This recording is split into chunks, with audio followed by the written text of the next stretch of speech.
Kishore relax అయి కూర్చొని ఉండగా ఒకతను పారిపో, అతనిని నమ్మొద్దు, ప్లాన్ ఇది కాదు వేరే ఉంది అని పెద్దగా అరిచాడు. వెంటనే ఒక పేపర్ కనిపించింది. ఆ పేపర్లో నువ్వు 10 నిమిషాల కంటే ఎక్కువ బతకవు అని రాసి ఉంది.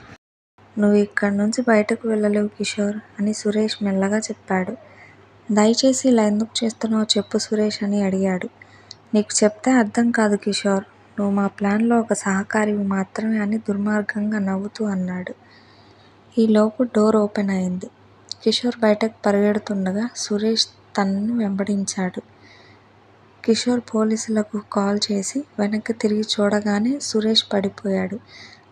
అతని చేతిలో రిమోట్ పక్కన పడింది. కిషోర్ దాన్ని తీసుకుని ఆఫ్ చేయాలని చూశాడు. బయట ఒక్కసారిగా పోలీసుల సైరన్ శబ్దం మోగింది. సురేష్ ఒక్క క్షణం తడబడిపోయాడు.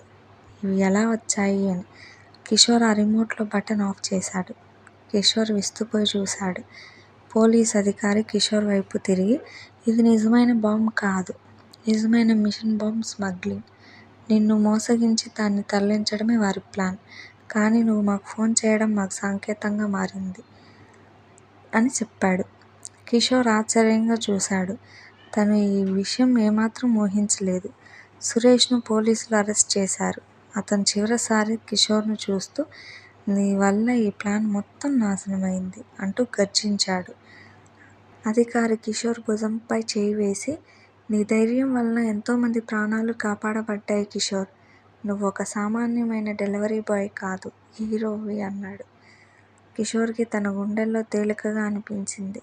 తను ఈరోజు బాంబ్ డెలివరీ చేశాడనుకున్నాడు. కానీ చివరికి ఒక మంచి సందేశాన్ని అందజేశాడు. నిజమైన ధైర్యం అంటే ఏమిటో. ధన్యవాదములు.